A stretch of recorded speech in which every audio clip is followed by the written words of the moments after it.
Hello again, and this is the snippet that I said I was going to show you and take you through the house where our 4 children grew up.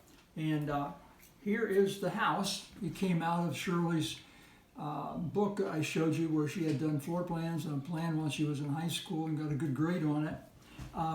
This is the front room, the TV room. It was kind of like a dining room, but there's no deep dining room set. Here's the kitchen. Over here's where we changed the baby's diapers and stuff. There was a table there, and then into the bathroom. You go out of the kitchen into the long back porch, and this was the stairway down into the basement.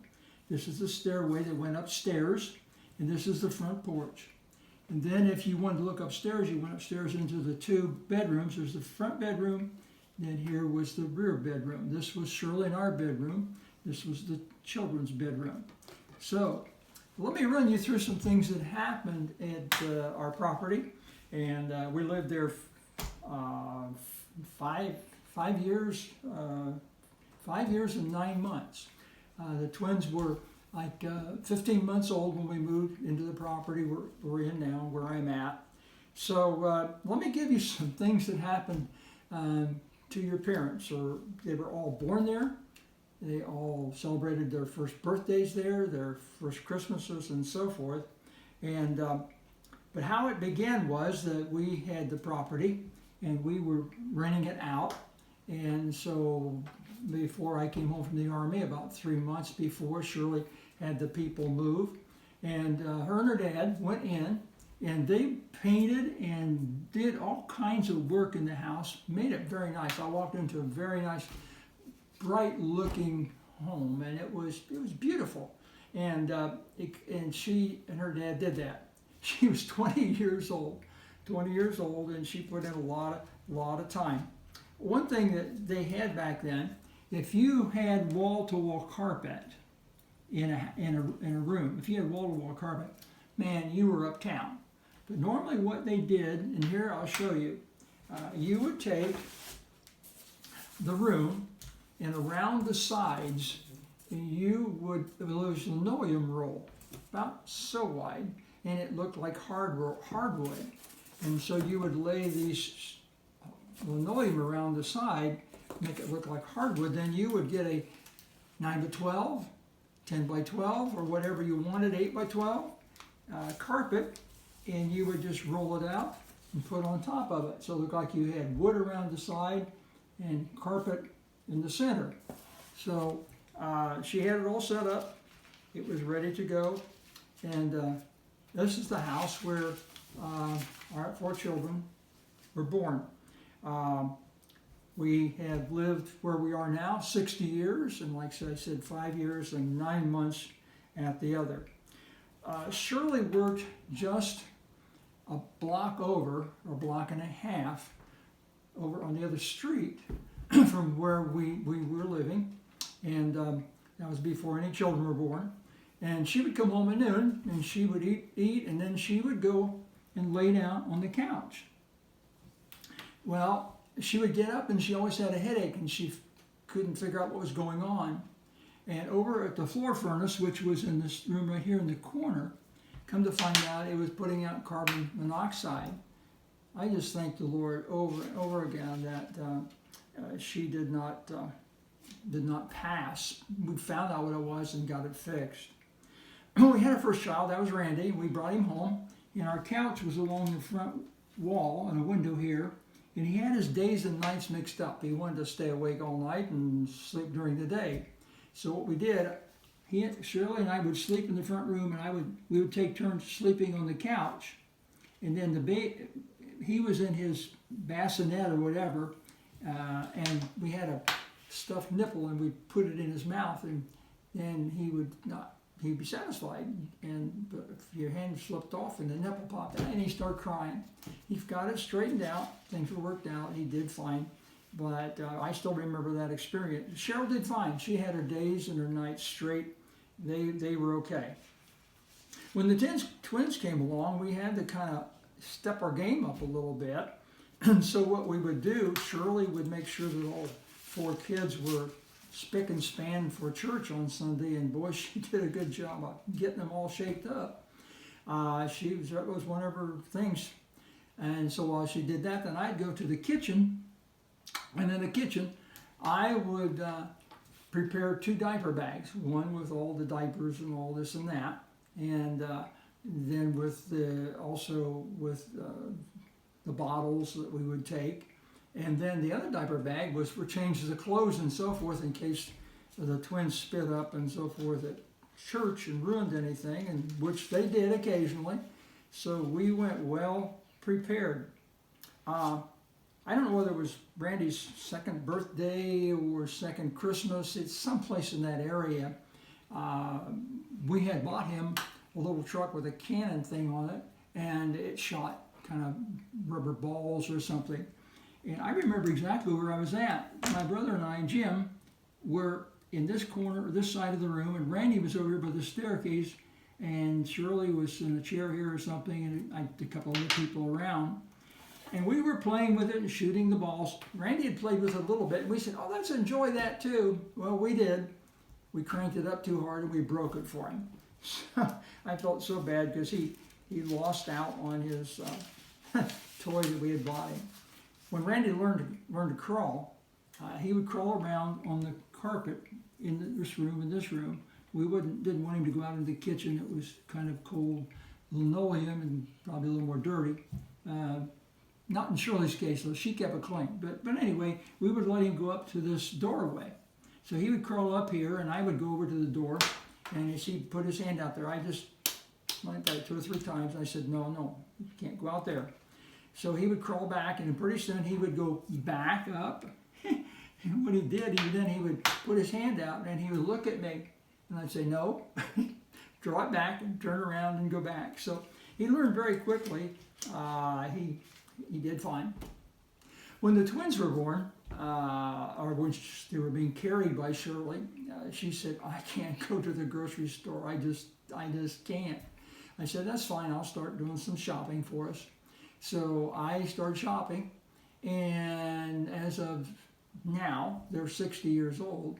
It's like, I think Shirley, I know definitely, didn't go to the store more than that many times, 10 times with me, from the time she carried them until she passed. In fact, I think I can narrow it down to 5 times. I just did the shopping, and I'd say, you want to go? And she said, no, you know the prices, you know where to go. And I generally went 2 or 3 places. And with her staying home and raising the kids, things were kind of a little tight at times. And but God always provided. Things would be on sale or something would let up, and it was worked out fine. God honored us for putting Him first in everything.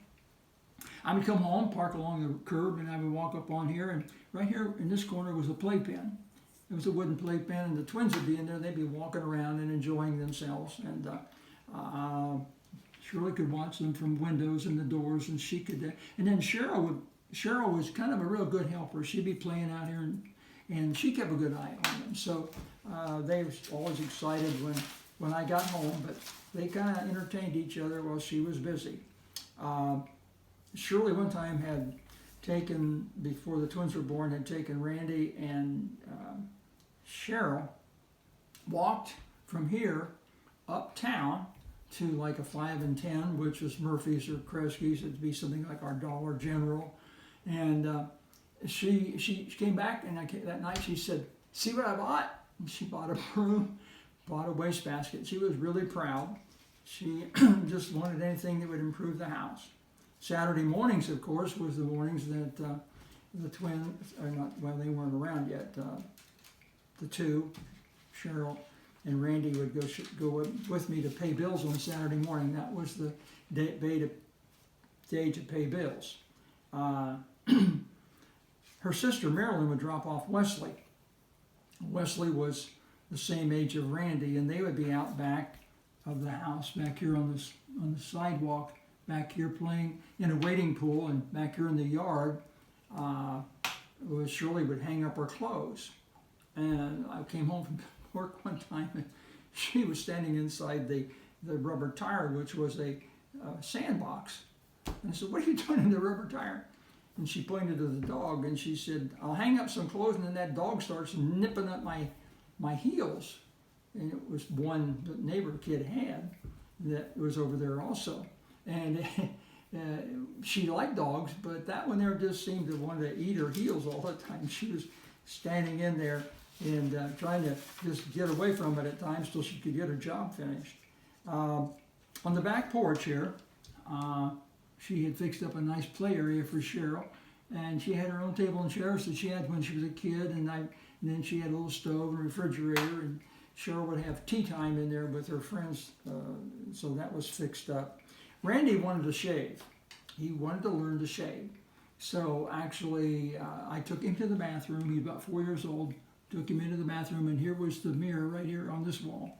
And I put him on a chair, and he stood up there and he looked into the mirror, and I think it was whipped cream on his face. I gave him the razor. Now, it was a Gillette razor, double blade, but I took the blade out. It was nothing there, and he managed to get the whipped cream off, but he wanted to shave. This stairs was so narrow, just so quick and up, that you really couldn't get upstairs. You couldn't get some bed parts in, so we would have to go to the front window, put them up to the front window and get them in. So it was kind of a sharp stairs. But Randy maybe was a couple years old, and I don't know how he got up there, but he crawled up and we didn't realize it, and I heard something tumbling down, and he came tumbling down the stairs. He broke his collarbone, but it healed very quickly since he was young. When Randy started the kindergarten, Shirley kept a good eye on him, on her kids. And Patty across the street would come, and they would go out and walk way down here, way down to South Street, and go on up to Favorite Hill. Well, she would stand out here and watch them until they got down to South Street, and then she would quickly go back to the alley over to Gordon Street, and she could see them when they crossed there. And she was satisfied that they were safe then. So she just was a very good mother and took care of her family well. I decided to move the sink, which was on this wall, and move it over by a window and put the stove over here. I had worked at Custom and Ferns, which would be like a Big Lots now, but it was on Main Street, and we had pipes and everything in the basement, plumbing and so forth. One of my jobs was I would cut lengths of pipe for people. I would thread them, cut threads in them, and so I knew a little bit about plumbing.